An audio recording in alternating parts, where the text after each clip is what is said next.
Okay, good evening, YouTube. Welcome back, YouTube. Welcome. That was very high, wasn't it? Welcome back to this next episode of FPL Family with me, Lee, and this is Sam. It's been a minute. It's been a minute, hasn't it? I've been away. We've been busy. We've had FA Cup weekends and stuff. I feel like we haven't live streamed for a while. It's our first time in what, like 2 weeks, 3 weeks, maybe?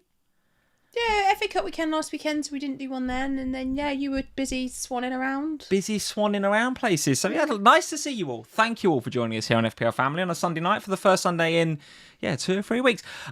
Fresh from the Tottenham Hotspur Stadium. You've come in, literally sat down, waffed down some dinner, done a load of work on the stream. You've not stopped, really. You've barely taken your coat and your shoes off. This evening has not gone how I thought it was going to go. Yeah. I'm very stressed. Yeah. Not by the game, by coming home to just chaos. Well, tell us about the game then, because was it as well? It was that the tension was high throughout, right? Throughout, even when the refs were faffing about. We'll come to that later on. But how was the tension in the stadium? No, I don't think there was any. Oh. So you keep saying this. You kept going on about, there's loads of tension, everyone's going to be stressed, Spurs will get on their backs. None of that happened. Okay, all right. We were all quite... It was honestly the most chirpy atmosphere I've been in at Spurs for 2 years. You lose 4-1 to Arsenal and it's chirpy. Well, as the game went on, at the end, we were all like, right, well, yeah, obviously it's not great, is it, the defeat? However, I think the whole feeling has changed in the club. Yeah, okay. Like, I think, honestly, and like you kept saying to me all weekend in trying to wind me up, oh, if you go one behind, the crowd will get on their backs, you'll all get really... That didn't happen. Okay, good. I'm glad. Quickly. I'm glad. You were wrong. And I think, yeah, look, as the game went on... We got to for the first 60 minutes of the game, it was tight. We were in it. They were nervy. We were playing. It was the best first half of football I've watched us play in 2 years. Second half, we come out. Once they scored the second, it was more difficult. We had one ruled out for a push. Fine. Well, he pushes him. I don't think that's fine. But I don't think it's a foul. It's right in front of me. Didn't you concede one to us when Van Dijk pushed Romero and that was given? Yeah, the same. And I think there's got to be some consistency. I don't think it is fine. If it's a foul, then that's fine. But be consistent with it. Yeah. Like there was a lot of stuff today that wasn't consistent, but whatever. I'm not here to moan about the refs. I am. I know you are, but Always. I'm not here to moan about the refs, despite however long they had at half time to fix their bloody mics, and then they still hadn't fixed Never mind the half time one. The one at the beginning of the game was just it was insane. By the way, they said nothing in the stadium. They didn't tell us. I had to text you and go, "What is happening?" Yeah, and Gary Neville was going pretty hard in on the refs, and by the time they'd got to fixing it, I was like, he didn't go hard enough, Neville. It was a shambles. It was, and I know it maybe didn't come across in the stadium. No, it did. We were but like, I can tell you, happening? it was a shambles. And if I was an Arsenal fan, I'd have been even more raging because actually they came out traps like you wouldn't believe, like greyhounds, right? First 10 or 12 minutes, they were all over you. And what happened was the refs decided they needed to change their batteries or something. And it killed the game. It killed the momentum. And for sort of a little while after that, it almost like it was a hard reset on the game.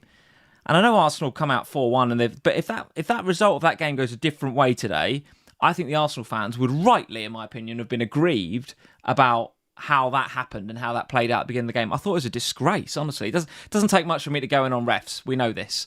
But it was a disgrace. In a game where I was looking forward to it all week. I thought it was going to be a great game, and it was a great game. And the build-up to it was brilliant. The teams come out. You got the Spurs music and everything. I can only imagine what it was like at the stadium. It was great. Brilliant, right? First 10 or 15 minutes, all right. Arsenal, I'd say they were in the ascendancy, but largely it was a really good game. And it, bang, bubble burst by that happening. And it just completely killed the atmosphere. And it took time then to get going again, the game. So I thought it was a shambles, to be honest. It's interesting that it came across like that because it didn't feel like it killed the atmosphere in the stadium. We were all annoyed because we were like, what is happening? Can somebody just come on the mic and tell us what... Tell us. Even if the ref comes on and goes... or put it on the VAR screen. We've got some issues we're just fixing some technical issues. everyone's fine then. But it was annoying because nobody knew what was happening. We were all getting frustrated. But actually what was more annoying was the one after half time, because you've had 15 minutes at half time to fix your crap. And you come out. So true. And and the players are standing there ready to go for 5 minutes. Yeah. And it's like, you've had 15 minutes to fix this. If you've got a problem, leave them in the dressing room. Don't just leave them standing outside in the cold. Like, it's ridiculous. But anyway. But despite the refs being crap, you're chirpy and feel upbeat. Honestly feel like, and we said it around us, like, yes, the end result isn't great, but that was the best performance for 60 minutes I've watched all season from us. We fought. There was grit. There was some actual desire from us, which we've not seen in ages. We've not seen the chasing down of the ball. I've not seen the crowd behind them. I've not seen a manager so... he was animated, was he? Animated is a good word for him. And I thought, actually, there's definitely... It feels like there's something to build on there. It wasn't... Obviously, I would have liked the result to have gone differently. Absolutely. But at 2-1, if that foul goal stands, we're back in it again. Yeah. When Richarlison has one late on that kind of dribbles in, Raya makes a good save actually and stops it dribbling in. Oh, yeah, it's amazing save. But, you know, we were in the game and we've not been in a game like that for a long time. So I look at it as a positive. I think there's plenty of positives we can build on. And I think, you know, at the end of the day, what happens over the course of the rest of this season is completely in our hands. We are clear of the drop zone. If we get points in the bag, we'll stay up. So it's not like we're reliant on other people dropping points. Like, we're not in the bottom three and having to fight our way out. We've just got to keep going. And there was enough in that performance to look positive on what's going to happen over the next few weeks. Okay. All right. I won't say anything counter that. I thought it come across totally different on the TV. I thought you were dominated, to be honest. There were some green shoots, right? There were some green shoots. I thought Colomani played well. It's the best I've seen him play. He's worked with Tudor before. Yeah, and he looked that's the best he's played. That's all I would say. I thought he played very, very well. You're a bit unlucky with the push, but largely you got completely dominated by Arsenal. I thought the first half an hour was just all them, to be honest with you. I do wonder, and I don't know. I do wonder whether there's almost like this, like, there's not an acceptance that Spurs are in a relegation battle. It's just like West Ham and Forest, and we'll get to all the games in a bit. They were much, much better this weekend. Much better, both of them. And they only got 1 point between them, which is criminal. But I didn't think Spurs were much, much better. But you're saying from the stadium, it did feel much, much better. As somebody who sits in that stadium week after week for years and years, it was much better. Yeah, all right, okay. Well, much better. We'll have to disagree on it a little bit. I think you've got the home games you've got left, and I know the Spurs have not been great at home this season, but the home game, you've got about 5 home games left, and they're all against absolutely winnable teams. That's what's going to define whether you stay up or not, I think. Guys, we're going to talk about all the games. As usual, we'll talk about how our FPL weeks have gone. We've got a game still to go, of course. Manchester United versus Everton at the Hill Dickinson Stadium is going to be tomorrow night. I've got still Bruno Fernandes to play. I assume you have too, and I assume most of you that are watching will have Bruno Fernandes still to play. But the weeks have been okay. They've been all right, I think. I'm on a little bit of I wouldn't call it a hot streak, but I'm on a reasonable run of greens at the minute. I was on a very nice green at the end of yesterday, but I had most of my players playing. I only really had Gabriel today. So I was absolutely expecting to take a bit of a hit today. And things like the Palace clean sheet sticking when Wolves miss a penalty. Ooh, that's annoying because I didn't have Palace clean sheet. What else happened today that got me? So Harry Wilson, not mega owned, is he? But Harry Wilson grabbing an assist and a couple of DEFCONs and maybe some bonus ones. So there's a couple of things that just went against, but there's a few things that went for. Like, for example, Timber didn't get a big haul after I sold him this week. I only had just Gabriel in that game. So to come away from it with because you benched Rice, limited damage, because I benched Rice. It was kind of, I was expecting a bit of a red, but I was at 165 at the back end of yesterday, after yesterday's games, because I had some proper jam, some results that I was not expecting, like for Bruggen 7-pointer, was not expecting that this week. Nor was that. But no, absolutely. But we'll get to the games in just a second. Let's say hello to a few people before we get on with those games and how our teams have got on. Runnerbean78 is in. That's a new name. Not heard you in here before. Runnerbean, welcome to the FPL Family live stream here on a Sunday night. Ashley Curzon is here. We've got Nick F7. Nice to see you. William Cattell is here. United BT. Very nice to see you. Joseph Maloney is in. Very nice to see you, mate, who I spoke to actually back into last week. Joseph, very nice to see you on our patron Zoom call. He sent in the super chat and he says, "Hi Lee and Sam, how are you?" We're doing all right, mate.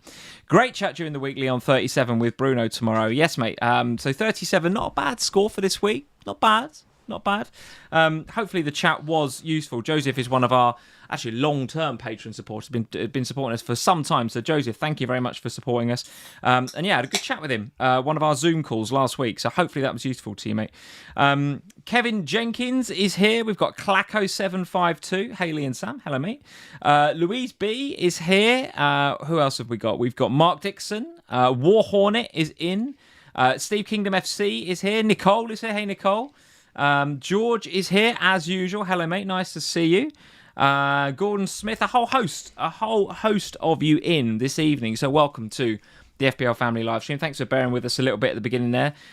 Just as Sam was pulling together the last of the graphics, because like I say, it's been a whirlwind, isn't it? Straight in from the football, straight into a bit of food, straight into the graphics, and then straight onto the live. Sam, let's get on with some of these games, shall we? Yeah, don't ask me about anything else that happened today. Right.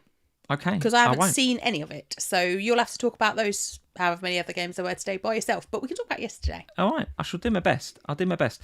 Tell me then about, let's start with one of those games from yesterday. And Chelsea won, Burnley won. Let's start there. So, in the end, one of the games, one of the players, I think, that coming into this week, you said, I should be captaining.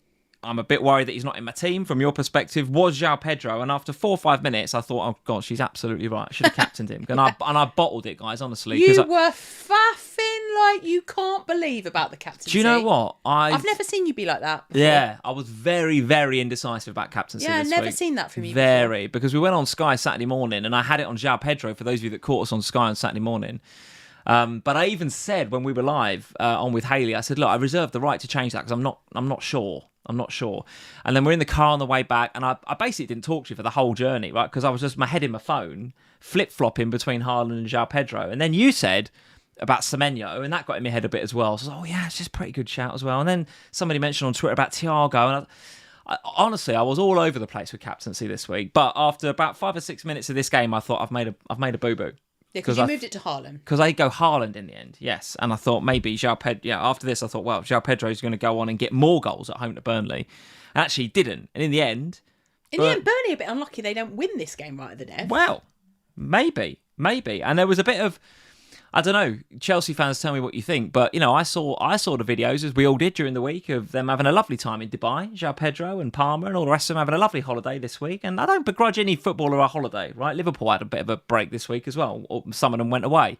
And we were crap as well. We'll talk about that in a minute. But Chelsea, yeah, a few of them go on a holiday and they come back and they drop a couple of very easy points at home to Burnley and another red. What's going on? Because Palmer captain was popular as well, right? He's one I didn't have, so I didn't consider him, but that's popular. Well, João Pedro and Cole Palmer were the first and second most transferred in this week. Yeah. I was genuinely concerned about not having either of them. And I just felt like with the fixtures coming up after this one for Chelsea that I'd kind of missed the boat and I was kind of too late to go there. Well, I think you're right, but we should point that out, right? The Chelsea fixtures, I mean, we sat here probably, 3 or 4 weeks ago and said, this is really nice. You've got to get on it now. And I got João Pedro, and I think like the whole community got Enzo Fernandez at the time because Palmer was a bit iffy with his injury and Enzo was playing 10 and on pens when Palmer wasn't there. So all this narrative about Chelsea, fixtures looked amazing. Well, now here we are, game week 28. They got Arsenal away next, Villa away, Newcastle at home, Everton away, Manchester City. So they are now, according to the Fantasy Football Scout ticker that you can see on screen, bottom for fixtures over the next 5. So the narrative is completely changed. And this game week 28, I think, is a bit of a fixture swing for a few different teams. We'll talk about it as we go through the games, but Chelsea definitely one of those. Massively. And so because of that, I was like, right, well, I can't really go there. I've got to pick on teams that have got good fixtures coming up. I'm going to have to just ride through this one and hope it doesn't end up being a massive Chelsea win. Yeah. I'm going to have to hope the clean sheet goes and that João Pedro and Cole Palmer stay as quiet as possible. So on Saturday afternoon, when it's 4 minutes in and João Pedro scores, You're like, oh. You're thinking, oh God, I wish I'd captained him. Yeah. I'm thinking, oh God, my rank. This is the end of me. R.I.P. This is the end of me. I'll give up now. I might as well retire with Az. That's where I was. What in my head I was thinking. Anyway, Stop having to go at Az. I love Az. I love Az so much. I love him so much. Only he could sell a goalkeeper that then clean sheets. He made, and I'm sure he won't mind us saying it. I'm pretty sure he put it on Twitter. He made the goalkeeper transfer from hell this week, didn't he? Verbruggen to Kelleher. Which on the face of it is absolutely fine, right? If he'd have said that to me, what do I think? Before I'd have gone, yeah, Brentford in, of course. Oh, bloody hell. Bless him. That's a goal, and in the long run, maybe it pays ages. off because maybe Kelleher keeps some clean sheets. But we're watching this game and I'm thinking, oh God, okay, well, here we go. And then as the game's progressing and Chelsea having opportunities, but they're not getting anything out of it. And I'm thinking, all right. And then I shout and you disappeared off. So I shouted up to you, Cole Palmer's just gone off. And you were like, oh, okay. Did he look upset and all? Oh, he was furious. He was fuming that he was being taken off. I think rightly so as well. Rightly so. Well, so he goes off and I'm thinking, okay, one bullet firmly dodged. Because he was, at this point, I didn't obviously know what was going to happen with my captain, but he was a heavily captained player and I'm thinking, heavily transferred in, heavily captained, bullet dodged. João Pedro, I'm thinking you just can't get anything else. One goal I can probably stick is probably okay. Yeah. It got better for me as the game went on because then Burnley wipe out the clean sheet. The player gets sent off. Burnley wipe out the clean sheet and that causes João Pedro to drop in bonus points as well. So actually for me, I was quite pleased with the way that this went from an FPL perspective. Do you think they got a bit complacent, Chelsea, here? I think they did massively. They've got to kill this game off, haven't they? They've just got to go for the jugular. It was one of those where they had so many opportunities in this game. Yeah. They had so many chances to kill this one off. And they didn't take them through one thing or another. On a different day, they score 4 or 5 early on in this game and kill off Burnley. And they don't come back into it. But when you leave a game at 1-0... there is always the risk that this happens, especially when you go down to 10 men. The header is so poor from a Chelsea perspective as well, isn't it? It's such a good header for James him. Ward-Prowse. I've just seen this comment in the chat and I loved it. James Ward-Prowse, best corner he's hit in 6 years. James Ward-Prowse, and Fleming just comes from absolutely nowhere. It's the Brazilian lad. I think it's Andre Santos. Just lets him go. Just lets him go. And you're like, what are you doing? And then you're right, actually. They score that goal and then they get another corner in the dying minutes. Yep. Same thing happens. They nearly do it again. And they nearly score again. You're like, Chelsea, what are you playing at? What are they playing at? And I think that's 2 massive points dropped for Chelsea. What are you going to do with your Chelsea assets, though? When I say assets, I just mean Enzo. You've just got Enzo, haven't you? What are you planning? And to be honest, I've wanted to sell Enzo for about 3 weeks now. Same. But... basically, since Cole Palmer came back, I've wanted to sell Enzo, but the fixtures have been too good not to do it. This week, he'll 100% go. 100% go? 100%. Okay. I don't feel like, with the fixtures the way that they are, there's any need to hold him, especially when you can go up or down from him. There's so many, and we talked, you hinted at fixture swings. This is a massive fixture swing period that we're coming into now. You've got teams that are suddenly getting really good fixtures that you can go to. Brentford are one of them, despite the fixtures, the result this weekend. But there's a load of Liverpool swinging as well, despite the crap performance today. Yeah. Yeah, well, same as Brentford. I think there's a number of options that you can go to right now from Enzo that look more likely to be involved in the attacking returns. Because this is the problem with Enzo, is that over the last couple of weeks, his involvement is... I mean, the underlying numbers are still weirdly there, but they're not... But he's not returning the FPL points anymore in the same way that he was a few weeks ago. So he's an easy sell, I think. What would you do? So if you were a João Pedro owner then, or if you were a Palmer owner, what would you do with those guys? They're more difficult. Yeah. They're more difficult. Yeah. Because they are performing. Well, Palmer didn't this week, but... And for managers that have just bought them in, I think you kind of have to stick with them a little bit.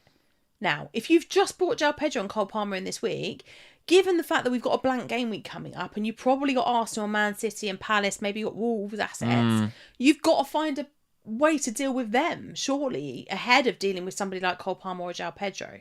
Well, I'm in a stickier situation than you because I've got Enzo and João Pedro.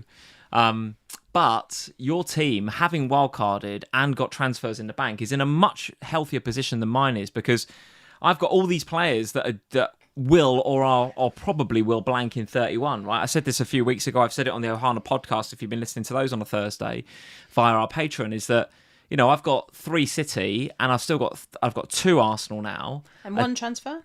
I've only got 1 transfer coming up for this week. Yeah, I did have Guiu as well. I sorted him out this week. I've got Dorgu still sitting there. Praying he's back. Bench. Do you know what? For the first time, because weird, isn't it? Because in my head I was just like, well, Dorgu's out. Like, he's out. So he's a problem I've got to fix in 31.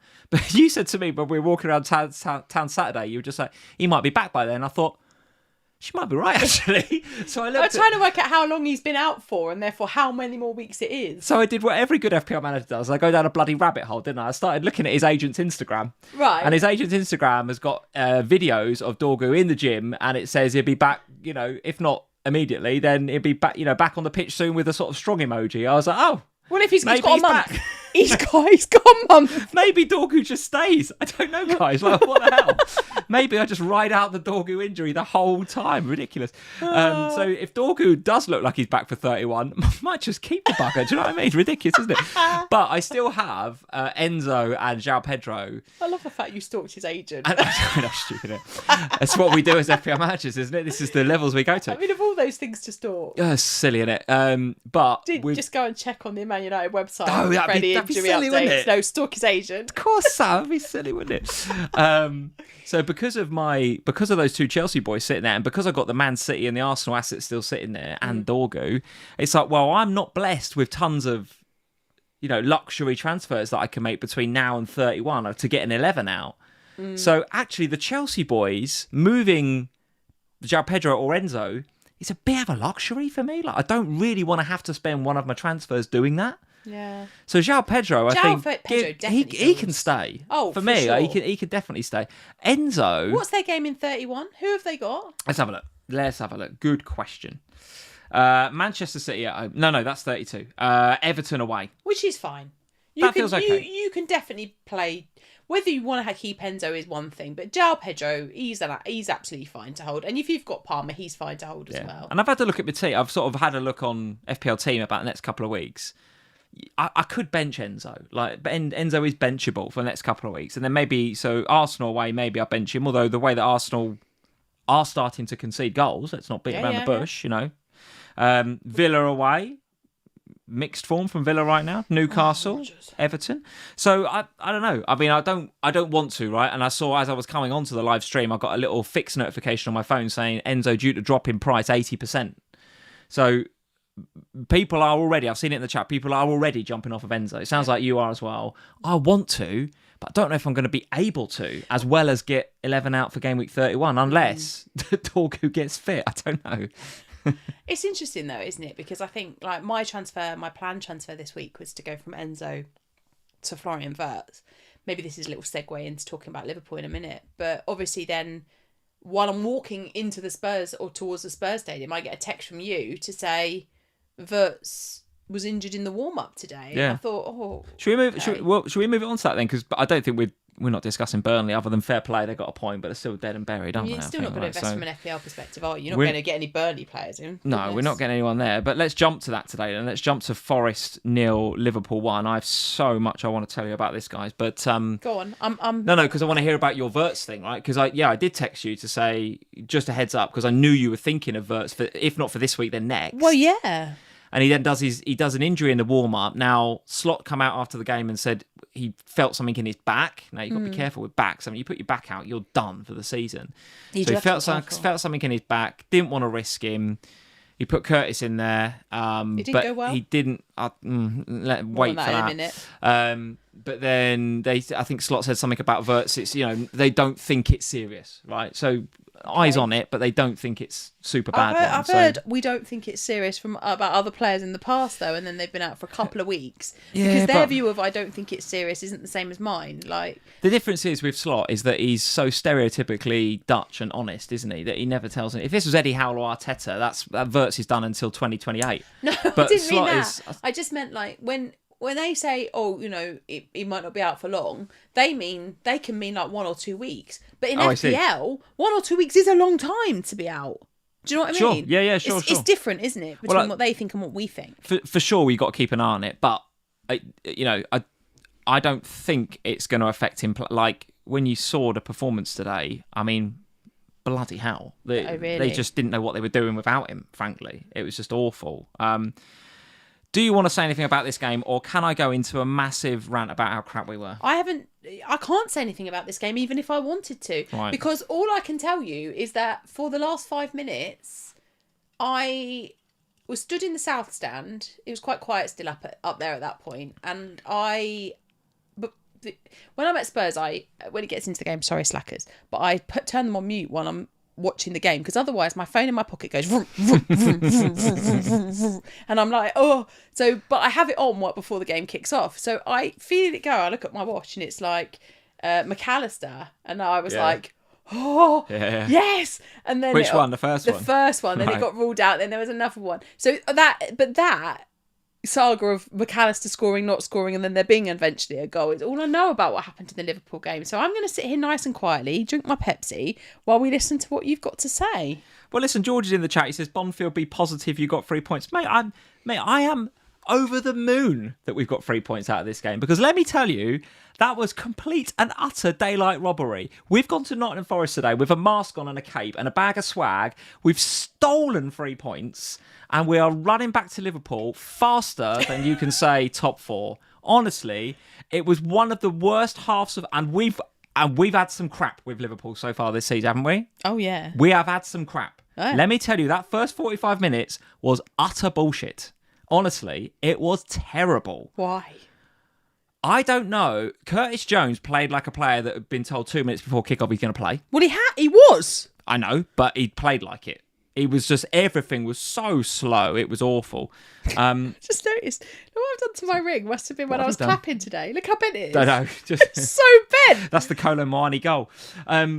It was honestly, the first half was awful. Second half was better, but when I say better, I mean we've gone from a -4 out of 10 to like a 2. Like, it was so bad, Sam. Honestly. So okay, but it can't just have been that Florian Wirtz wasn't there. Well, no, I'm sure for sure there's more to it than that. Like, people were saying, well, you texted me and said, how was Mo? I was like, who? I wasn't even sure he played. I don't want to talk badly of the guy, right? I really don't, because he's a legend. He's one of my favourite ever Liverpool players. But he was utter guff today. Utter guff. And when he comes off, Salah doesn't get subbed, does he? No. Just you don't sub Salah. Klopp never did. Bit like Palmer. You just don't ever sub him. Well, he come off on about 70 odd minutes, and he had this little cheeky smile on his face, like a little grin on his face, as if to say, you've brought me off. How do you expect to win this now? A bit like that. And I thought, mate, you deserve to be bought off. He was utter shit, Sam. And then young Rio comes on, right? Rio Ngamoa, who I think, he's 17, right? 17. So let's ease him in. Let's be careful with him. I understand that. But he come on and he showed more in 17 minutes than Gakpo and Salah did combined for the 75 minutes they were on. Honestly, Gakpo and Salah were utter crap. And Rio come on, played a little bit on the left wing, then he come on to the right wing. He's the one that stands the ball up for the goal that was disallowed in the first instance. It was the disallowed goal. So Rio kind of gets down the line, beats his man. That's the first time Nico Williams had anything to do in the whole game. Like, he had Salah. Nico Williams, by the way. Nico Williams. He's all right, but he's average, isn't he? He had Salah in his pocket. Absolutely had nothing to do. I had no problem with Salah all game. Rio comes on and roasts him immediately and sets up a goal for McAllister. Okay. Inverted commas goal. So it was tragic, honestly, tragic. But in FPL, the Liverpool fixtures are glorious. Well, and that's so true. West Ham, Wolves, Spurs, Brighton, Fulham. You're right. They are brilliant. And they were starting with this one. And so what do we now do? Because people will have Ekitike, who in the beginning of this stream you said ran around like he didn't know what he was doing. No, he's all over the place. Obviously, he's a hold. Can you bring him in? Should you bring him in? Obviously, he's a hold, Ekitike. Well, he has to be with the fixtures. I wouldn't say obviously he's a hold, but I would hold him, yes, with these fixtures. The fixtures are too nice to sell. If you've got a Liverpool player in your team, you have to hold them. You have to hold them. Is he worth the money, though? That's my question. I mean, he's not cheap, is he, Ekitike? Even Verts is not cheap. No, but Lee, the fixtures are so good. You can't, like, I appreciate what you're saying. I haven't watched it. Maybe when I watch it on the highlights later, I'll be like, yeah, definitely don't keep him. But in my head, this is a great set of fixtures with a team that have got... Right. That you've got... Like, surely there's desire and there's... You can still make the top 4. Of course we can. Of course we can. We're joined on points with top 4. So if you've got Ekitike, yes, you hold. But I'm not... I wouldn't be bringing him in. I'll certainly be bringing Salah in. So who would you bring in? Virgil van Dijk. I did that this week. That went well. I know you did. Well done. It went very well. And you should hold him for the next few weeks. I will. I plan to hold him for a long time. Yeah. That doesn't mean that Alisson didn't have to bail us out a couple of times. Did. And Forest played pretty well. It seemed like Forest played well. But is Virgil the only one? Because this fixture run... I still think if you're looking to lose Enzo... do you still think Szoboszlai? I still think Szoboszlai's up there as an option. I do. Okay, now, how was he today? Well, he played at right back for most of the game, didn't he? Why? So what happened? Picture the scene. Me and you in the living room, and the Liverpool team gets announced, and Szoboszlai's at right back. What do I say to you? What would I say to you? I'd say something along the lines of, this is going to go shit, Sam. Yeah. Because he's our best player and he's at right back. Why is Slot doing that again? Yeah. And for an hour while he played at right back, guess what happened? You were rubbish. It was crap. Yeah. So then he changed it up and he put Gomez there, who is not the best right back in the world. But as I always say, and I say this every Sunday we play Szoboszlai at right back, you could put the dinner lady at right back. I don't care. You put the best player in our team in the middle of the park, which he did, and we played marginally better. And when he plays there, he's good. And he's got more goal involvements than Verts this season. But this is my problem with Dom Szoboszlai, is that I don't want to pay. He's not that expensive. I don't care. I don't want to pay that much for a midfielder playing out of position in defence. He still takes all the free kicks. Still takes some corners. Sure, but he over this run of the next 5 that we just said there, West Ham, Wolves, Spurs, Brighton, Fulham, he will shit out some points. He will Declan Rice some points over that 5 weeks. There'll be a free kick, or there'll be a, I don't know, even the winning goal, right? It's his cross to Virgil. Now Virgil does the right thing, which is head it down into the danger zone. But Virgil on another day could have had an effort at goal there. But it's his cross. He's still getting the ball in areas, in sort of Trent-like areas, and picking passes into boxes. I think the whole community's looking at Verts, and I get it, right? I get it, because... Well, we might not be able to look at Verts now. Well, so there's that, but also going from Enzo to Verts is a few quid, isn't it? You've got to find a bit of money. And if you haven't got it, I'm here to tell you that Enzo to Szoboszlai is okay. Yeah, because Enzo is 6.9 currently. The Liverpool assets, depending upon obviously which one you want to go to... let's talk about if you've got Ekitike and Virgil, you hold. That's fine. Verts is 8.4, so you've got to find a significant amount. But Szoboszlai is 6.8, so it's you can go across there. The problem I've got is that you just told me that Liverpool didn't look great without Verts. Szoboszlai was playing at right back. Over these fixtures, if Verts is out, are we still going to see this Liverpool team that runs around like headless chickens? Because you rightly said West Ham played well against Bournemouth and have been playing well over the last few weeks. They have been the form, or one of the form teams in the Premier League recently. They could get something out of us. So that game on paper is fantastic. In reality, is it as good as it looks on paper? Well, maybe not. So if Verts is out for that West Ham game, what does that actually mean for us in FPL? Should we be investing in somebody like Dominic Szoboszlai? Or actually, should we just go, well, do you know what? Virgil seems like the right option. I'll get Virgil, probably for one of the Arsenal defenders, because they're not keeping as many clean sheets. Oh, and hey, there's a blank coming up. Oh, timber to Virgil, if you haven't done it already, I think, yeah. Yeah. I think, yeah. So that's fine. But should we? Because my plan this week was to double up. It was to double up on, by taking out Enzo and Rice, was to double up on the Liverpool attack, or on Liverpool, by having Virgil and then adding Verts back into the mix, because I do miss owning Florian Verts. I've got a little bit of a love affair going on with him at the minute. But obviously, if he's out, I'm going to now have to wait. I'm not going to have to do that straight away. It's going to have to be a wait and see. I'm going to have to decide what to do with Enzo in the meantime, because he's probably going to drop in price before I get to the point where I know what's going on with Florian Wirtz, because we're not, unfortunately, going to be in a place where we've got another press conference from Slot, because you haven't got a midweek game that we can kind of cling to and go, well, I might hear on Tuesday night ahead of a Champions League or whatever. I'm not. So listen, I don't want to put anybody off Wirtz. If he's fit, he's a good pick. I'm just saying, I think if you haven't got the money to go to Wirtz, or you're not entirely sure about him, or the injury's putting you off, I think Szoboszlai is a fine pick.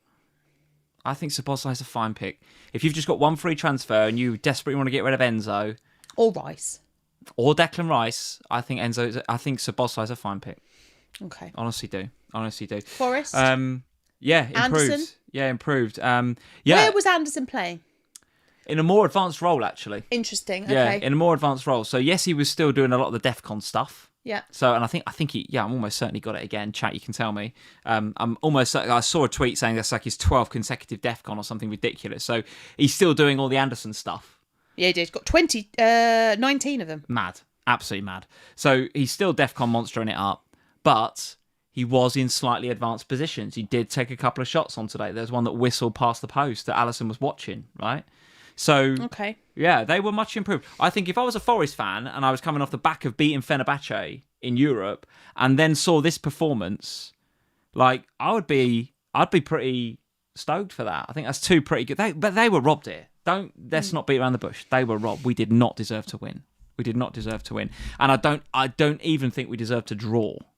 I would say Forest deserved it. If Forest had got that last minute winner, I'd obviously be very pissed off. But you couldn't have begrudged them here. In fact, when the McAllister handball's given, like, I'm obviously I've gone mental. Like, it's gone in off his arse as far as I'm concerned. I'm like, brilliant. We've absolutely fluked to win here.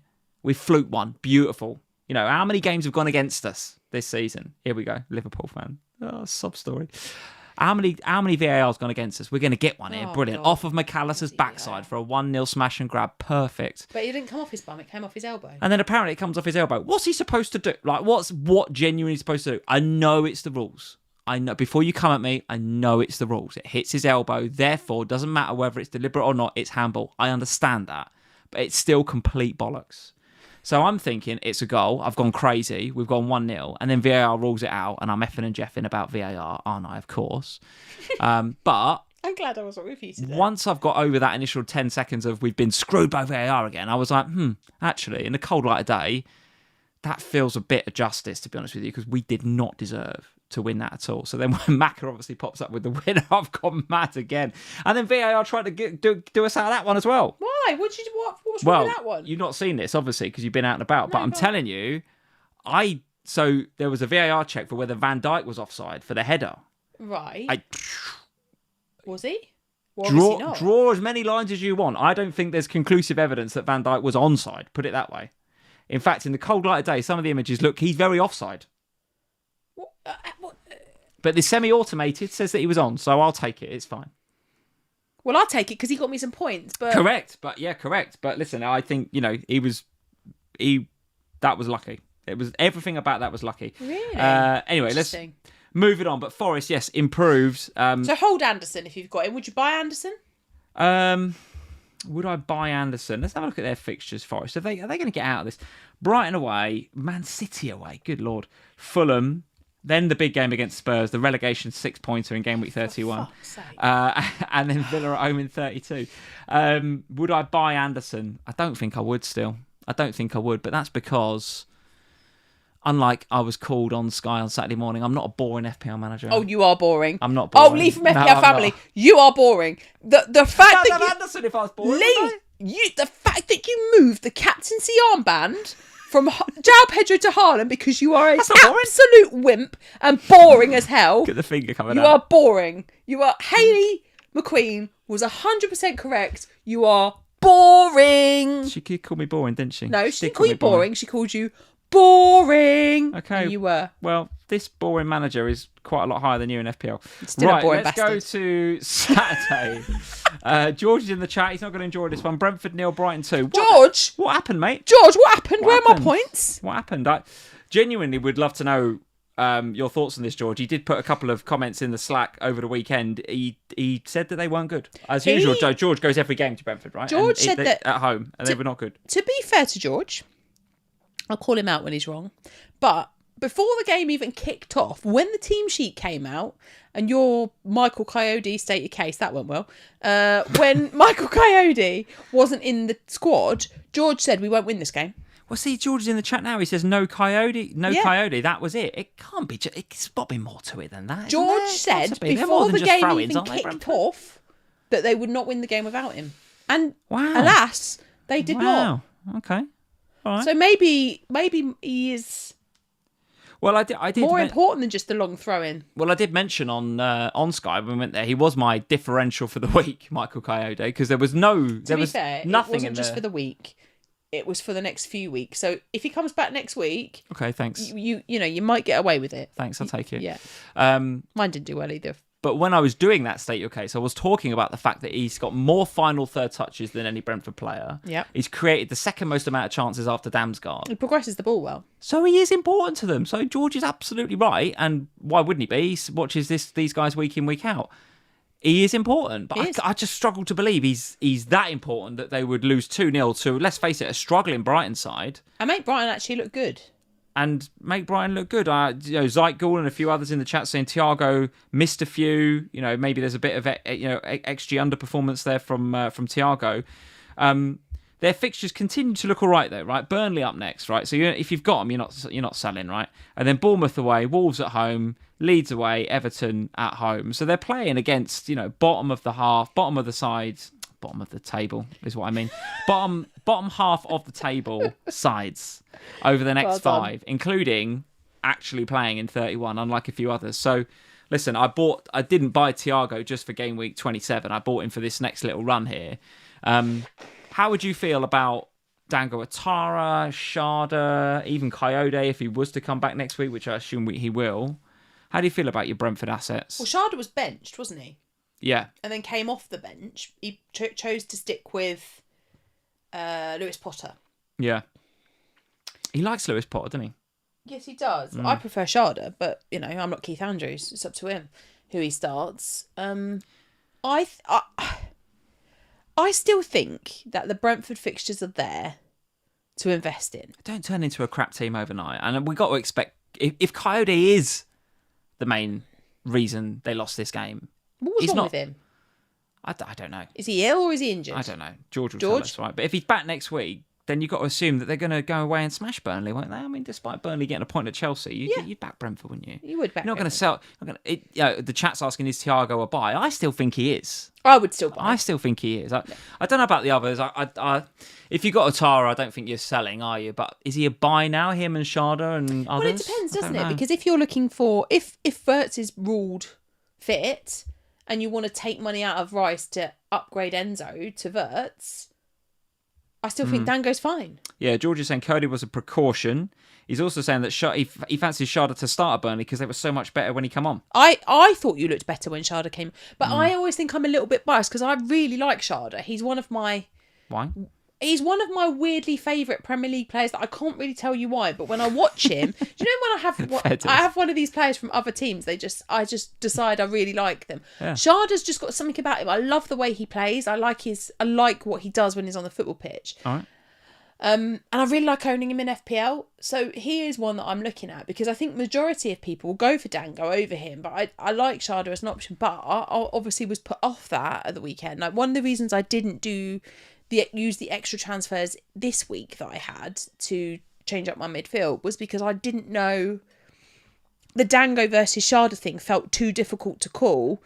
This one kind of helped a little bit, I think, because Dango gets to start and Sharda doesn't. But then I agree with what George has just said. Watching the highlights, when Sharda comes on, Brentford look a lot better. So I would assume, therefore, that Sharda's going to start against Burnley. And if he does, he's a really nice differential to have. Right, okay. And Brighton, from their perspective, I mean, we've got to give a shout out to Millie, haven't we? James Milner. So is that 600? How dare you? How dare you roll your eyes and sigh like that? James Milner, 654 appearances, the most of any Premier League player ever. A legend, a club legend at Liverpool and a lot of other clubs, and you've just sighed. Where are you going? You've sighed and rolled your eyes. Disgraceful. Are you going to show the picture? Yeah, you can if you want. I don't really like that jacket, but there it is. Me meeting the man, the legend, Millie, from a few years ago when he got his. I think that must have been 500 or maybe 600. What do you mean you don't like this jacket? Don't like that jacket, but anyway. You and Milner. Chat saying Sam's had enough. James Milner was the tipping point. She's gone. I'll put him back up on my wall. He is the nicest guy in football. He's up on the wall. No. This is the nicest guy in football. Oh, do we have to have a whole photos? Yeah, I met him and all. He is a nice guy, Sonny. Could do with him at the minute, couldn't you? Yeah. You know what I really want? Oh, This one. Can I have him back? You do. You definitely want him back. You 100% want him back. I'll tell you that much. Oh. Good Lord. I thought Colomani played well today, but bloody hell. Yeah, He's no Harry Kane. You take Harry back in an right, absolute hang on, I've got to get back heartbeat. in the chair now. All right, go on then. Come on, so yes, I haven't got any more pictures to show you all. That's enough for show and tell. Despite you, Louise is saying, are they Photoshop? No, Louise, they're not. They're genuine. Not. No. I was very lucky to have a job in one of my previous places of work where I got to meet these guys. You went to give them their awards, didn't you? When yes. they won a milestone award, Lee would go and present milestone appearances. I would be part of the team of the sponsorship, the company that sponsored them. So, yes. So James Milner. 654 appearances, sensational stuff. Brighton, though, are they back? I mean, where did this come from? No one saw the Brighton 2-0 win here, did they? No, but we all know that it was only because Michael Coyote wasn't playing. If Michael Coyote was playing, they'd got smashed up. Well, they've got Forest up next, and we've just seen Forest. We've just talked about how Forest are potentially back. Then it's Arsenal, then Sunderland away, despite losing their last two at home. Sunderland, that's still, I think, still a tough place to go. And then Liverpool in 31. So, given the mixed, let's call it, form of Brighton over the last few weeks, I don't think we're going in there. I have a question for you. I think so. Go on. Verbruggen. Yeah? What are you... Because you've just said you've got so many other problems, I'm assuming that Verbruggen is not one. Oh, that is so far down my list of priorities, a goalkeeper transfer. Should have told that to us. Why didn't you tell us that? Well, I can't believe he did it, to be honest with you. Surely, with his team, he's got something better to do than Verbruggen to Kelleher. I mean, surely there's something better to do. He nearly captained Thiago as well, didn't he, against him? So it was a good job he didn't do that. Absolute nonsense. I get the Kelleher move, but if I was going to go in Brentford defence, weirdly, I'd have gone Coyote, which wouldn't have gone well this week. So anyway, I don't think we're investing in Brighton. Let's move it on, Sam, because we've covered 3 games and it's been like an hour. Man City 2, Newcastle 1. I think we saw a slightly different side of Man City here, right? They ground this out. There was grit and determination and blood, sweat and tears gone into this one, but the flowers have to go to Nico O'Reilly. There's a few in the chat just as we were logging on and going live on the live stream that quite liked their title on the thumbnail today, Blimey O'Reilly. That was your show. That was me. I'd take that one. But yeah, the young man doing, well, let's be honest, he's doing himself no harm whatsoever, putting himself potentially in the frame for the plane in the summer. Can I just say, I think you've done him an entirely big disservice there, because not only do I think he should be on the plane, I would argue that if he continues to perform like this, he should start in the World Cup for England. I think he is actually, at the moment, the best player we've got in that position. There you are. I've said it. Well, careful with that. But listen, I think he's fantastic at the minute. And do you know what's really interesting about him is that it's come at a time where a lot of people have sold him. Did Danny bought in him and Van Dijk this week. Danny, fair play, mate. Well done, Danny. I didn't know that, mate. Well done. Very good. It's come at a time where a lot of people have sold him, because there's a blank coming up, probably. And it's come at a time where also he wasn't really performing, and he went there and people were kind of like, well, we'll maybe go there instead. Nori was back from AFCON. All that narrative was playing out. Over the next 3 weeks, he is going to be a player, despite Danny, that most managers will not invest in. And it's not going to be because they don't want to. It's going to be because either they've already got the triple up in Manchester City like I have, or it's going to be because they are like you and have so many issues to deal with anyway that adding another Man City asset in is just not going to be the one. Do you think this is a bit of a blind spot, though, for engaged FPL managers? Because the casual manager won't have an eye on 31. They won't see it as a blank, and they'll just go, well, he's got 17 points, I'll get him. Maybe, but I think what it has done for me is, in my head, one of the things that I had kind of started to rule in was playing through 31 with 10. Because in my head, I thought, well, at some stage over the next few weeks, if City blank in 31, they're going to have a double game week. And I'm going to want my 3 Manchester City assets. So, and I'm also going to want to keep Gabriel. So therefore, why don't I just keep my 3 City assets and Gabriel and play through? However, what Nico O'Reilly has done over the last couple of weeks has just made me reconsider the back line because if I was to sell Gahey, I could have a full 11 out for game week 31. And going into 32 with my transfers, I could save some money and have Nico O'Reilly for a potential double game week for Manchester City, which doesn't feel like a downgrade with the way that O'Reilly's playing in the minute. In fact, it feels like an upgrade considering where Nico O'Reilly is playing on the pitch. 100%. So I think what it will do is it'll just make people reassess. Either it'll make people think, I'll do it now, and maybe I'm free hitting in 31. And if that's your plan, do it now. But and again, here's the difference between you and a lot of others, including me, is that you're thinking, well, if I get him, then I've got to think about benching him or play with 10 in 31, but at least then I've got him for after. Whereas I'm thinking, I ain't getting him because he'll be on my wild card in 32. Right. So if I'm sitting there with a wild card, I'm almost certainly not getting him between now and 31. I'll get him in 32. Yeah, sure, bring him in a wild card if he's still box crashing from an 8-10 position. Absolutely. Yeah, it's great. But having played the wild card, there's a bit of an advantage maybe that you have by saying, well, I'll get him now. All right, I've got problems to deal with in 31, but I've got the transfers to deal with that. And then I've got him in place for 32 and the double whenever that comes.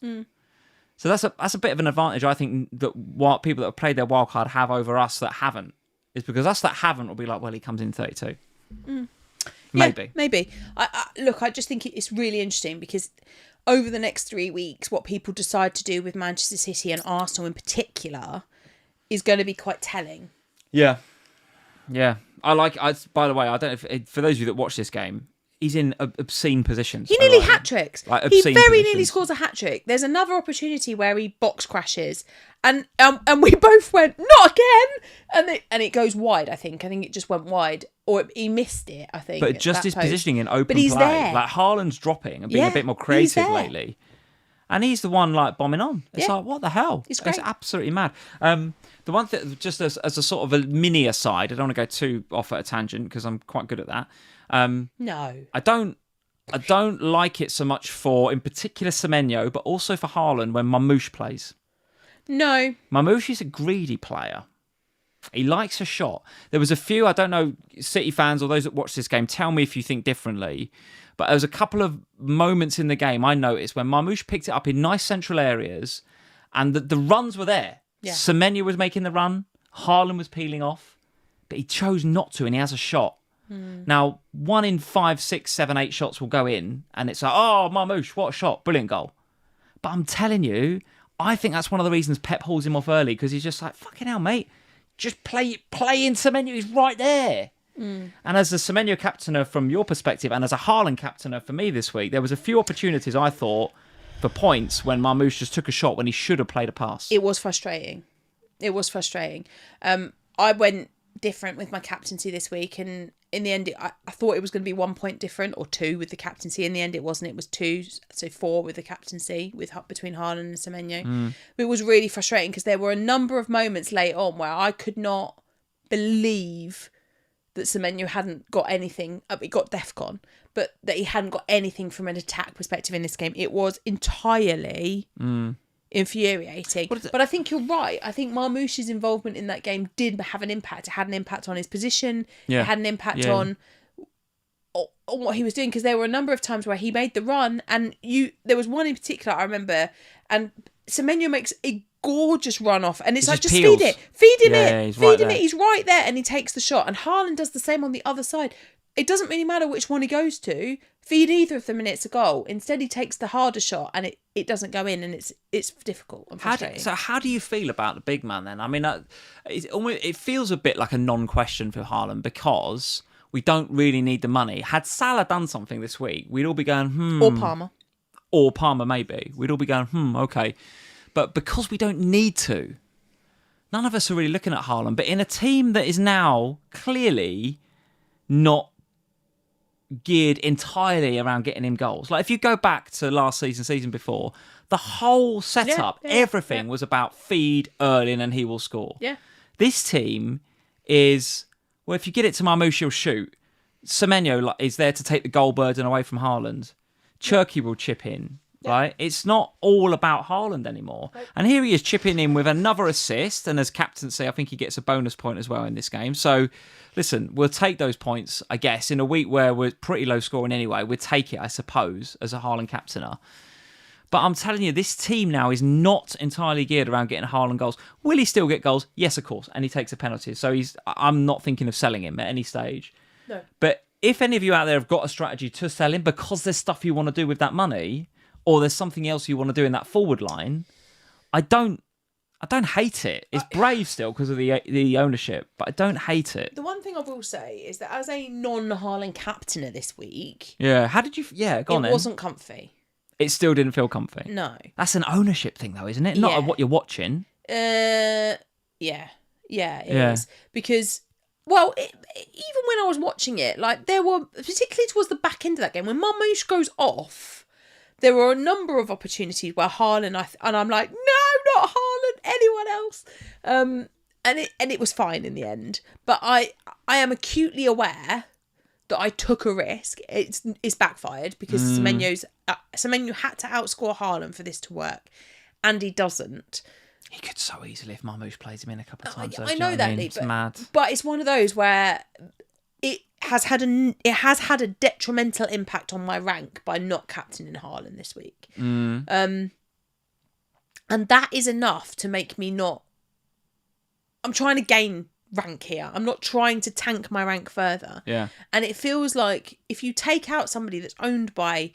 I mean, I think it's 68% now, but 68% is significant. And you take that person out of your team when they are fighting for the title, because let's be honest, this title race is not over, despite very much on. Despite very much. what Arsenal fans and everyone else might want you to believe, it's not over. It's very much an open race.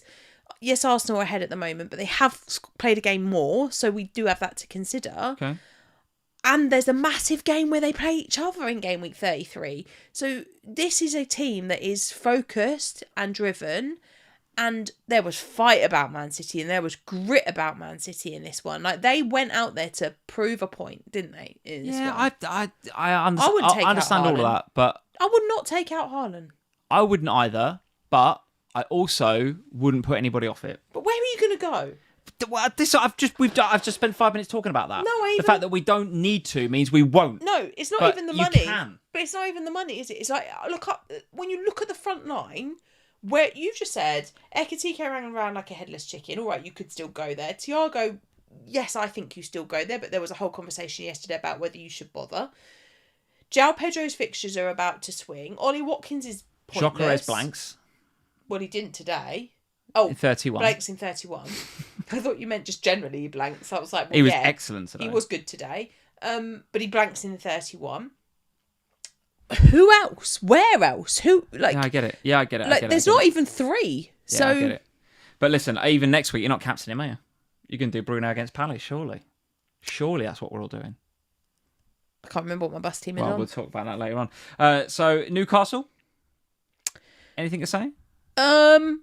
Actually, better than I thought they would be after midweek. I thought that midweek might tire them out more than it. I know that they won, great result, but I thought going to Azerbaijan and back might have been a bit more. Had a bit more of an impact. Nick Pope's at fault, I think, for the first goal. I think he should do better. All right. I'm not getting any Newcastle players. I think when they don't have they didn't have Joe Linton starting. They don't have Guimaraes. They don't look as good without them. And Joe Linton is such a fug, man. Yeah, honestly. I know he is. He came on and made like 3 fouls in 30 seconds and then got booked on the 4th a minute later. It's just like, mate. But I don't think Anthony Gordon and players like that are worth the money. So for me... All right. No. All right. We'll move it on then. Go on then. Let's do yours. Spurs 1, Arsenal 4. Well, have we not done it? Well, we did a bit at the beginning about how you felt about the game. We didn't do much about Arsenal, though. I think we've spoken about Spurs, but go on and do Arsenal. Defensively, that we had moments, like we score obviously, but there's other moments in this game where we could have easily scored. I do think defensively they are wobbling a little bit.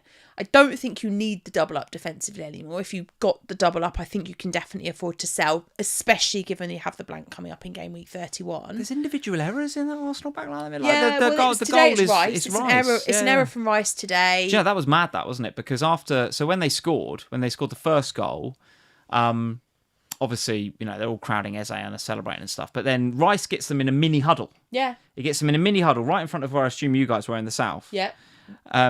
And a lot of elastic bands got pinged. I can imagine.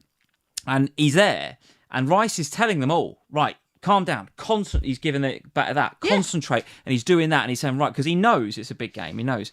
So for him then to go and make the mistake that leads to the Kolo Muani goal, it was definitely giving me Gerrard, this does not slip vibes. Do you know what I mean? It was giving me that sort of energy. Oh, really? But listen, they went on and won 4-1, so in the end that will be forgotten. But Arsenal don't look like the Arsenal that were there defensively, certainly a few weeks ago. Attacking wise, they look great still, right? And I think Saka got a couple of assists. Even today, I agree with what you just said defensively. I don't think that they look as good. I mean, Timber gets an assist today, but then gets taken off on 56 minutes. Weirdest 3-pointer ever for Timber, wasn't it? Because he got booked as well. Yeah, it starts the game, gets booked, goes off early, gets an assist. Okay, fine, it's a 3-pointer. I think he's an easy sell still. Despite that assist, I think he is an easy sell. Gabriel, because it's an assist, but it's like it's not really. The Gyökeres goal is a world, isn't it? It's a great strike. It's just a pass. It's not a great assist. It's just a pass. Gabriel, I still think is a hold. I think Gabriel is a hold. He's a threat from set pieces. Like every time they got a corner, particularly in the first half, every time they got a corner, obviously it was right in front of me, and I was just like, I feel really uncomfortable. Yeah. I feel very uncomfortable about this. And he's a threat. So I think he's a hold. The rest of them, though, it's really interesting, isn't it? Because I was impressed by Gyökeres today, but I haven't been over the last few weeks. He turned up today, no doubt. He was fantastic. He was. Eze, great today, but he was great against us when we went to the Emirates. But in other games this season, he's either not started or just been. Well, they were saying on Sky he's not had a shot on target. Yeah. Since he scored that final goal against you last time. Yeah. So and those two were the two stand-up performances for me today, watching it from the stadium. From the Arsenal team, those two were the best two. But they're not. I wouldn't invest in them from a FPL perspective. Yeah, even if they weren't blanking, I still wouldn't go there. Yeah, all right. Saka and Rice are more interesting because they're the more heavily owned assets. Saka was decent enough today. Rice was fine. He got DEFCON. I don't know, I think, are they immediate sells? No. By the time you get to game week 31, given the two fixtures that follow the blank in 31, you probably will, I will sell Rice. And if I had Saka, I would sell Saka. Okay. But I don't think you necessarily have to do it today or this week. All right. Okay, very good. And for a bit of Spurs chat, you can rewind to the beginning of the pod where we spoke about Spurs. What else, Sam? What else? I mean, from an FPL perspective, a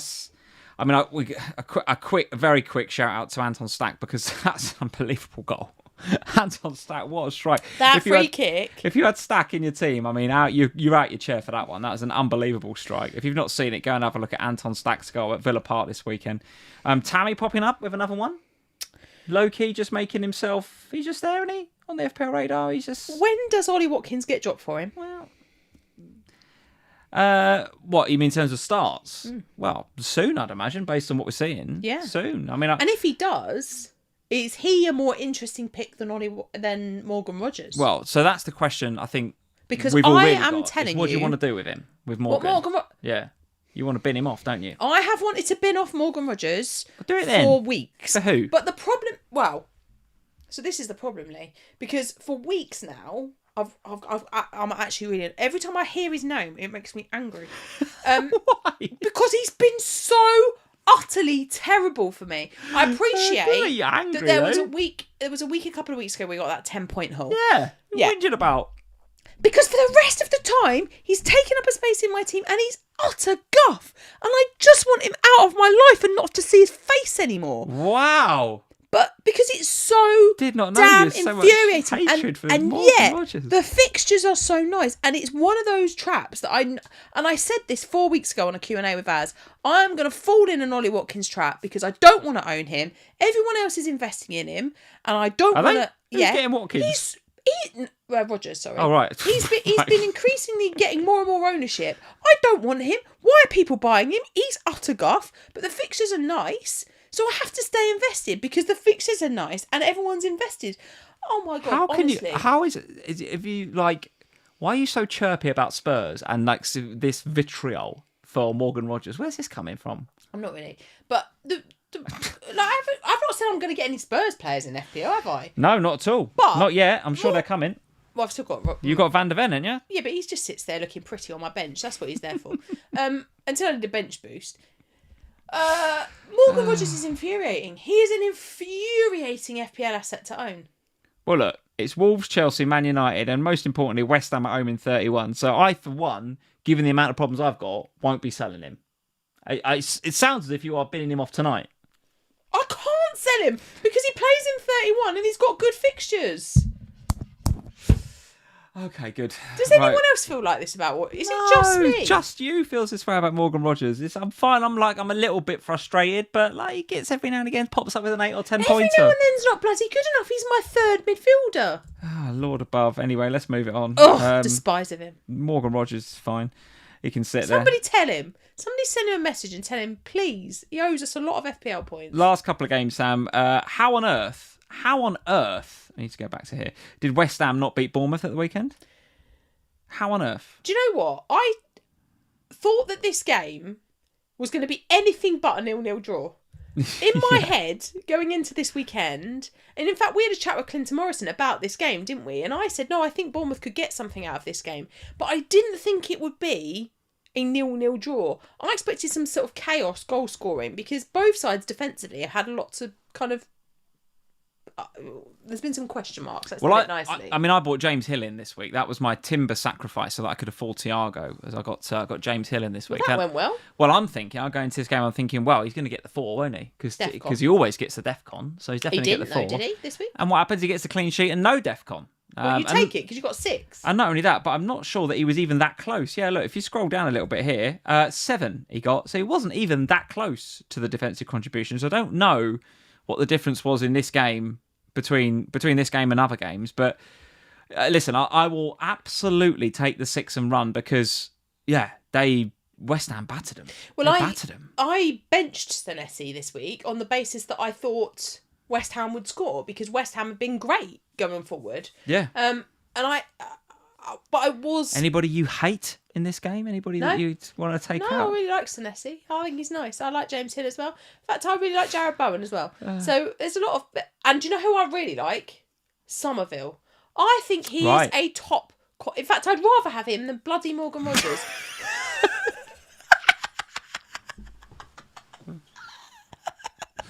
Oh, poor old Morgan. No, don't poor old Morgan. Poor old Morgan. He owes me a massive return.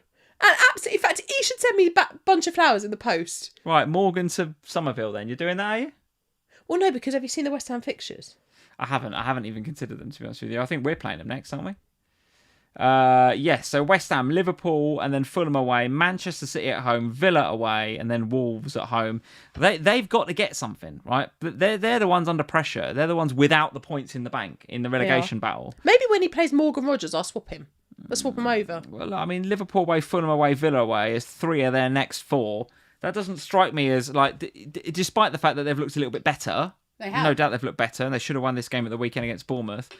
Doesn't strike me as a bunch of fixtures where I want to invest in West Ham. No. And they need points before they get to 32 and the game starts to turn a little bit better. They're going to need points because over the next 4 weeks, Forest will get points, you'll get points as well. So West Ham do need to buck their ideas up, no doubt about it.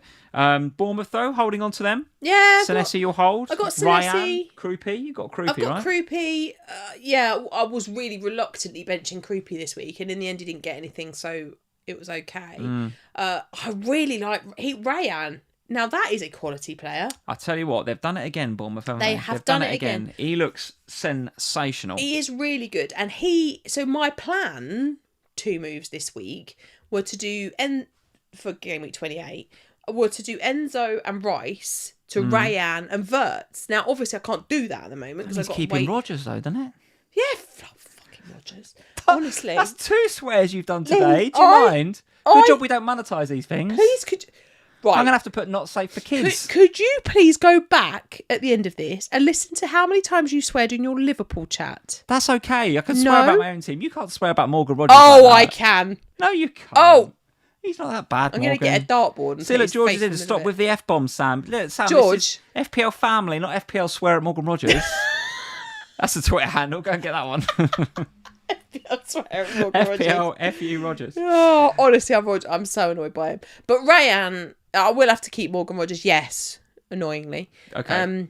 Okay.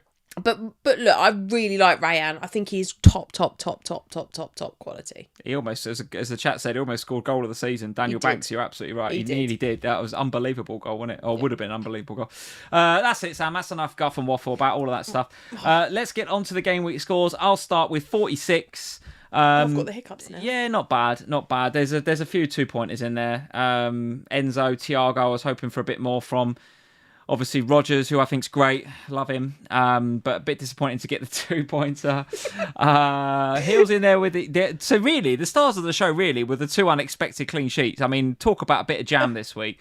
Hill with the 6 in a game where they've got absolutely battered, and Verbruggen with the 7 in a game where, in any other week, Coyote's fit, and because he's the linchpin of everything, according to George, they probably win that game. So maybe if Coyote played with Morgan Rodgers, we'd be all right. Verbruggen 7, Hill 6 is basically the story of my week. Everything else was pretty average, except for the João Pedro goal. I've got Fernandes to come, obviously, tomorrow, so we'll wait to see. But I've not. That's it, right? That's it. I haven't got an Embuemo or a Cunha or anybody like that. So if we get anything, Got Dorgu on the bench if he randomly appears, if his agent turns up. Dorgu's there for game week 31 more than anything. So, yeah, if we get something from Bruno, maybe the arrow turns a little bit more green. But as it is, 46 is kind of okay-ish. It's a game week rank of 3.5. It goes up about 8.5%. So I'm on now 1,570 points and the rank's 235. Yeah, I mean, it's just a fine week, isn't it? In a week where points have been hard to come by, I've seen a few horror stories out there. It's not a horror story. It's just okay. It's fine. It's above par, so I'll take it.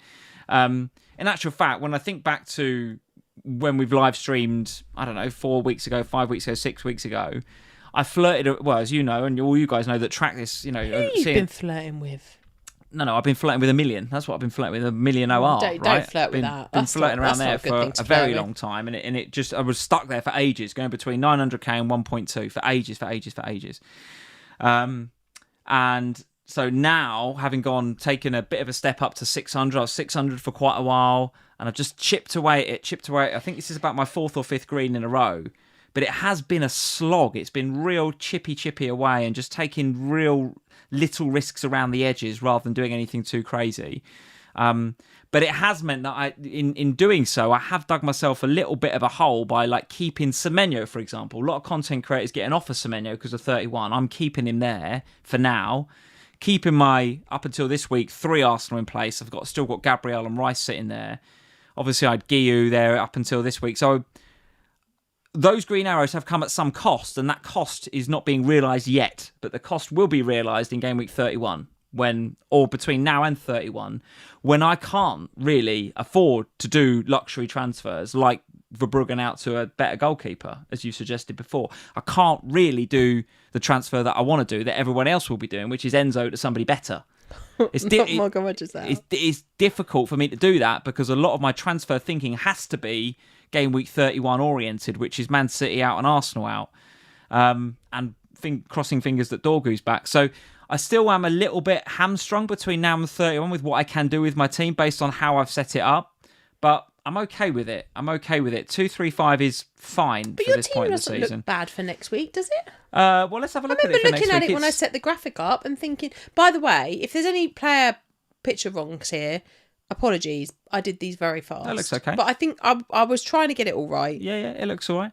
I mean, if a lot of my game weeks tend to go with how City get on, right? With Gay, Semenyo and Haaland sitting there, the last few weeks they've done great, right? This week, not so much because it's, O'Reilly was the star of the show and they conceded a goal. So that's why the game week's a bit average for me. But those three sitting in there tend to dictate how my game weeks go. I've got João Pedro against Gabriel. Don't really like that very much. But Thiago's sitting there against Burnley. That's fine. Rodgers against Wolves, fine. Even Hill at home to Sunderland. Sunderland just lacking a little bit of form. Maybe the season's catching up with them a little bit with 2 home defeats in a row. Hill is fine at home to Sunderland. So, yeah, I don't know. I'm not looking at my team and thinking that's a complete, car crash for next week, as you rightly say. I think the captaincy, I think most people are going to go for Bruno as well. I don't think it's going to be a week to go a bit rogue. I think Bruno's going to be, unless something happens to him tomorrow, right? I think Bruno's going to be the captaincy. So, yeah, I'm probably going to stick with it and try and roll again next week. I will try and roll because currently sitting there with 0.5 in the bank and only 1 free transfer, I feel like I'm in a not very flexible position and I don't like it. I'm a bit stuck with my team at the minute. Okay. Doesn't need a wild card, but I can foresee me being quite jealous of looking on Twitter and X and the Slack and what you're doing with your 2 free transfers and everyone's, I'll do Enzo for this. And like I would love to do Enzo to Szoboszlai next week. That's my team is missing Liverpool, right? And the Liverpool fixtures look good, as you've rightly said a couple of times.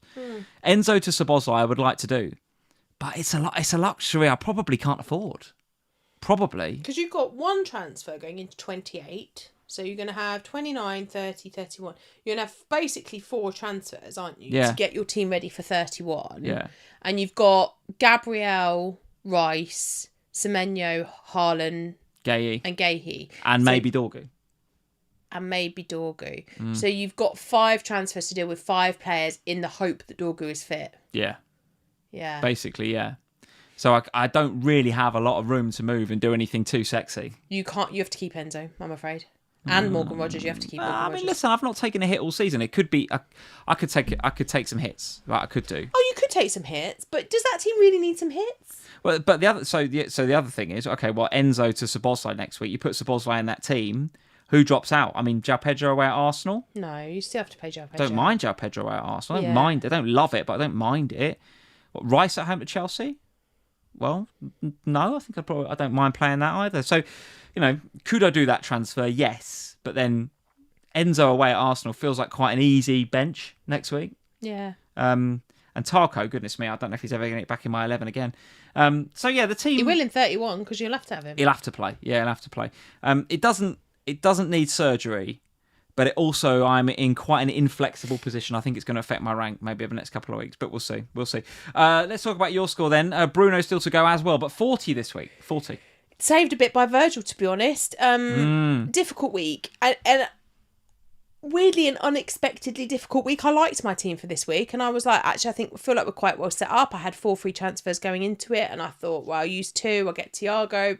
He's bound to do well. And I got Virgil. So those were my 2 transfers in this week. The Virgil one pays off massively. Even if he doesn't get that assist last minute, he's got the clean sheet. He gets some bonus. We're happy. Disappointed with Roofs, to be honest. Again, I was expecting way more. He didn't even mention the Mukiele injury. You see that? Mukiele got injured today. That. Oh, dear. He went off about 20-25 minutes in first half. So might explain why they conceded twice.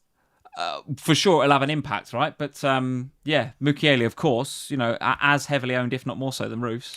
Yeah, I mean, and to be honest, Roofs is there because in the home fixtures, he's fantastic. Has been fantastic. Has been, yeah. And that's 2 home fixtures now where he's not kept the clean sheets back to back and they've not won the game. And it feels like a bit of a frustration, but I'm not doing anything about that. He plays in 31 and that's fine.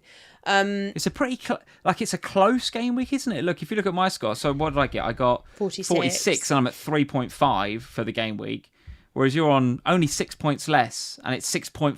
So it's very tight. It doesn't feel like there's despite what I said, I remember saying this to you as we coming into this game week, I thought it was going to be a very high variance game week. It doesn't feel like it. It feels like it's been a bit of a because a lot of the big players that we were expecting to do stuff just didn't really. They didn't really perform in the way that they did.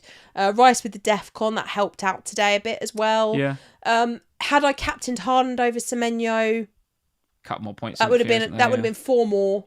And actually maybe that is the difference between a red and a green, to be honest, because I'm 3 points currently off of a green arrow. So if I had that armband on Haaland rather than Semenyo, it makes a big difference. Yeah. And talk to us about your team for next week then. How's it looking? Well, so I've got 3 free transfers going into this week again. Yeah, nice. So despite having made 2 free transfers last week, as I mentioned before, my plan was to use 2 of them. Rodgers out. I mean, got to, haven't you? Got to be Rodgers out. If anyone mentions Morgan Rodgers to me again, I will. Wolves away, you're keeping him, no doubt. Just absolutely honestly, keeping him. If he blanks against Wolves, prepare for next Sunday night. Van der Ven on your bench again? Yeah. Oh, please, come on. He's there to look pretty. He literally is in your team because he's your favourite player and you like him. You never play him. Constantly bench Van der Ven. Remember when I bench boosted and he got me all those goals? Yeah, that's why I mean, you still benched him. Yeah, he's brilliant though, isn't he? Sure. I actually quite like my but this is the problem. Every time I quite like my team, it's a problem. Senesi home to Sunderland you're playing. You ain't benching that, are you? Right. How? You're not benching that. How? Gahey. Away at Leeds. I think you're playing Senesi over Gahey. Do you? Yeah, I do. I'll have a conversation about it, but I think you've got to find a route for Senesi in there. You certainly subbing him over Van der Ven. Maybe I play Senesi rather than Creeper Jr. No, as well as Sunderland are crap at the minute. Get them both on. Maybe. I don't know. I mean, Rodgers, bench Rodgers for Christ's sake. Come on. The reality is that I will also very likely sell Enzo for Verts. God, I'll talk about a benching headache here. So I'm very close to a bench boost if I do this. Like, it is very close to being bench boostable. You're going to end up benching Krupi at home to Sunderland, which don't feel great to me, I'll be honest. No, but he doesn't often start back-to-back games, Krupi. Yeah. So right. we'll just have to see what happens. You will actually bench Rodgers at this rate. It'll be hilarious. Oh, probably. Hilarious when you bench the Rodgers clean sheet and hat-trick. Brilliant. That would be very my season. Yeah, I quite like it. I actually don't think I actually have to do anything. No, I would agree. I look at this team and think, well, I could just let it be. I could just play this through as it is, and do absolutely nothing this week and let it just see what happens. Or I could do my plan move. I think I'll be waiting, whatever happens here, I'll be waiting until the end of the week and seeing what Slotty has got to say for himself about Verts. Well, I think I remember seeing a tweet from our friend FPL Harry, I think, earlier as well, when he was talking about, this is a week to maybe save your transfers until up to the deadline, because on Friday we're going to get European Cup draws, aren't we? Oh, and we're going to know a bit more about, know a bit more. We'll have more insight, let's say, into who's through, who's not, who's playing who's playing what. And we'll have a bit more of a feel for whether we think City and Palace and others will blank or not in 31, won't we? Well, we'll know if Palace are in or out. That's a fact. Yeah, that's a fact. So again, for the advice we usually peddle out here on a Sunday night is just hold your transfers and wait for information. Now, I know it looks like Enzo's going to go down either tonight or tomorrow night. He looks like he's crashing already. In my case, I'll be holding him anyway because I'm not in a luxury position. I've got some value as well in him because he's actually worth 6.7 to me and 6.9 at the minute, so I can afford to take one. You can afford a 0.1 drop. Okay, well that's good. That's I'll ride out one, to be in. So it's okay. But I could see a position where I roll through next weekend and I'm just roll out this little motley crew, or I go and I do a Verts move, or but we'll see. It would not necessarily be too much of an issue for me to not do anything and then roll into 29 with 4 free transfers again. Like, Okay. I do feel like despite the slight the slight red, since my wild card, I know that my rank still looks utterly terrible. However, like it's massively better. It's massively better. It's like up 1.6 million since wildcard, so we're getting somewhere. So the fact that I've got these free transfers in the bag, I've dealt with an Arsenal issue for next week, for 31 already. Yeah, I'm now quite happy with the possibility at the moment as things stand of selling Gahey so that I get Nico O'Reilly later. All of this stuff feels like it's putting me in a nice position where I don't feel like I'm going to be chasing my tail too much when everyone else wildcards in 32. All right, Very good, very good. And just because you can see it on the YouTube, but I don't think the podcasters can see it. You currently got the armband on Haaland rather than Bruno Fernandes. Is that going to be a Hazard captaincy choice for next week? I think that's more to do with the fact that I did that slide very fast when I got You did it fast, yeah. You think you're going to captain Bruno next week? Probably. Yeah, I think so. I nearly captained Bruno this week. I kind of wish I had. Well, maybe. And I noticed actually when I was speaking to Max earlier, so Max, our lad, he's captained in Bremo this week, randomly out of nowhere. So it could look quite good this time tomorrow night. So there it is, guys. That's the pod. That's the video for this week. Well done for this game week. For those of you that have got Manchester United or even Everton assets tomorrow, then look forward to playing, seeing how your assets get on in that game. Coming up this week, Sam, busy week. What we got going on? Yeah, busy week again as usual. I am off the benching this week with Praz. So looking forward to that. So we're doing that on Tuesday this week. And then obviously the FPL pod will be back on Thursday this week. We'll be back on Thursday evening with our Ohana podcast previewing game week 28. 28? Yeah, 28. And we'll be recording that as the Thursday evening fixtures finish. So that will give us an insight into what's happening with Crystal Palace and all of those guys and the progression. Thanks to everyone listening to that, by the way, the Ohana podcast. There's loads of you listening to that. But obviously, as you guys know, last year we put that behind the paywall. So it's only the slackers and the patrons that could listen to it. But this year, it's in front of the paywall, so you can go and get a free account over on Patreon, patreon.com/FPL family, and you can download and listen to our game week preview. Every Thursday we put it out, actually, and even a couple of weeks ago when there was an FA Cup break, we still did a podcast. It was like an Ask Us Anything podcast. So if you're interested to hear about other areas of our life, if you're interested in that stuff. I don't talk about Morgan Rogers. What is the Winter Olympic sport that you really want to do? No spoilers. You have to go and listen to the podcast if you want to go and find out what Winter Olympic sport Sam really wants to do and that I absolutely don't want to do. And so we're going to go and do it together? We're absolutely not going to do it together. But that Ask Us Anything is still live over on Patreon, so go and download that. That's evergreen bit of content, right, guys? There's very little FPL in there. You can go and find out some more stuff about us. But if you are listening to that podcast, thank you, right? We've had loads and loads of, literally thousands of downloads of that podcast since we made it free. People are interested for free.